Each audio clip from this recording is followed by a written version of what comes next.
பணியாளர்கள் சிறு சிறு குழுக்களாக பிரிந்து NSC போஸ் சாலையில் ஆங்காங்கே சாலை மறியல் போராட்டத்தில் ஈடுபட்டு வருகின்றனர். இதனால் போக்குவரத்து பாதிக்கப்பட்டு இருக்கிறது. விவரங்களுடன் செய்தியாளர் தமிழரசி இணைந்திருக்கிறார். தமிழரசி, தூய்மை பணியாளர்கள் என்னென்ன கோரிக்கைகளை முன்வைக்கிறாங்க?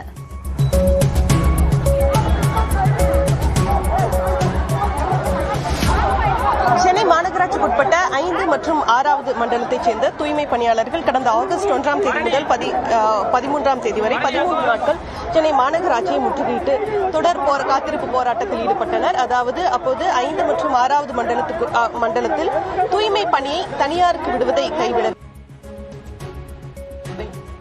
பல்வேறு கோரிக்கைகளை முன்வைத்து போராட்டத்தில் ஈடுபட்டனர். இந்த நிலையில் அப்போது போராட்டத்தில் ஈடுபட்டவர்கள் மீண்டும் அப்பணியில் சேரவில்லை. இதில் ஒரு சிலர் வேலை நீக்கம் செய்யப்பட்டிருக்கின்றனர். இந்த நிலையில் தொடர்ந்து தூய்மை பணியாளர்கள் பல்வேறு கட்ட போராட்டங்களில் ஈடுபட்டு வருகின்றனர். இன்றைய தினம் கோட்டை நோக்கி பேரணி என்ற போராட்டத்தை அறிவித்திருந்தனர். இந்த நிலையில் குரலகத்தில் தொடங்கி தலைமைச் செயலகம் வரை இந்த பேரணி நடைபெறும் என அறிவித்திருந்த நிலையில் தற்போது பிராட்வே, NSC போஸ் சாலை உள்ளிட்ட பகுதிகளில் தூய்மை பணியாளர்கள் ஆங்காங்கே சிறு சிறு குழுக்களாக பிரிந்து இந்த சாலையில் பல்வேறு இடங்களில் தொடர் சாலை மறியல் போராட்டத்தில் ஈடுபட்டு வருகின்றனர். இதன் காரணமாக இந்த பகுதியில் அரை மணி நேரத்திற்கும் மேலாக போக்குவரத்து பாதிப்பு ஏற்பட்டிருக்கிறது. காவல்துறையினர் போராட்டத்தில் ஈடுபட்டவர்களை குண்டுக்கட்டாக சுற்றி கைது செய்து வருகின்றனர்.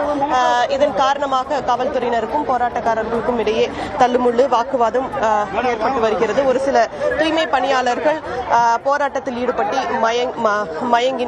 மயங்கினர். தொடர்ந்து இவர்களை கைது செய்யக்கூடிய பணியில் காவல்துறையினர் ஈடுபட்டு வருகின்றனர். விவரங்களுக்கு நன்றி தமிழ்.